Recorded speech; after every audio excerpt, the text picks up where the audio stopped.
दोस्तों, सारंगधर संहिता में वर्णित जो नाड़ी परीक्षा है उसमें अब आखिरी के ही 2 श्लोक बचे हैं। लगभग मैंने सभी इसमें बताया है। आज हम देखते हैं मंदाग्नि आदि में नाड़ी कैसी चलती। मंद अग्नि, अग्नि मंद होगी तो आम बनेगा, ये कॉन्सेप्ट समझ लीजिए। मंदाग्ने क्षीण धातोस नाड़ी मंद तरह भवेत, मतलब जो नाड़ी का वेग, अगर हम हाथ नाड़ी पे रखते हैं, हमको नाड़ी नहीं मिल रही और हमने दबाया तो भी नाड़ी नहीं, बहुत दबाने के बाद में हमको नाड़ी मिलती है।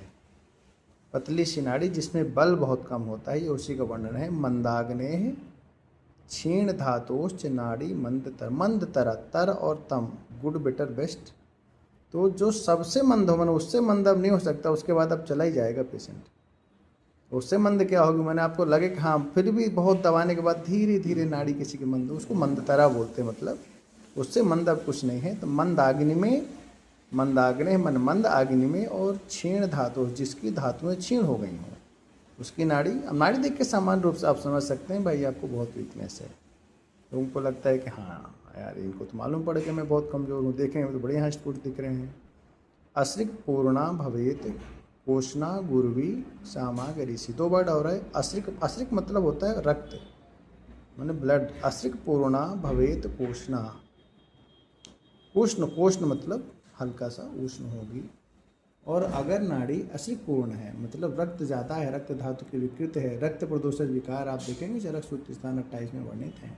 धातु प्रदोषज विकार में अगर वो सारे रोग नाड़ी देख के आप समझ सकते हैं कि जितने रोग वहाँ वर्णित हैं रक्त प्रदोषज, अगर अश्रिक पूर्णा नाड़ी है, अश्रिक पूर्णा मतलब रक्त ज़्यादा है, रक्त दूषित, तो हल्की सी कोष्ण, हल्की सी गर्म, और पित्त के स्थान पर नाड़ी में उछाल ज़्यादा मिलता है। ये मेरा पर्सनल एक्सपीरियंस है।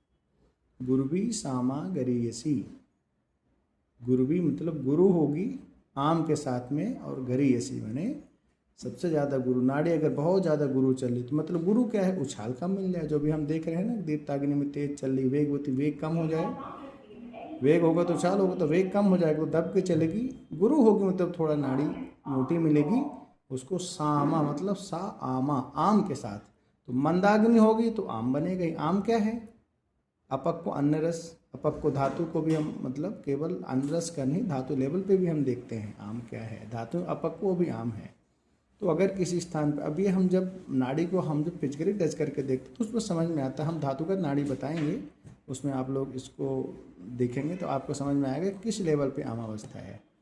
तो मंदाग्नि में क्षीण धातु में नाड़ी मंदतर होगी, और अश्रिक पूर्णा भवेत कोष्णा, अश्रिक पूर्ण में रक्त से ज़्यादा भरी हुई लग रही, ज़्यादा मोटी दिख रही हो, और हल्की गर्म हो तो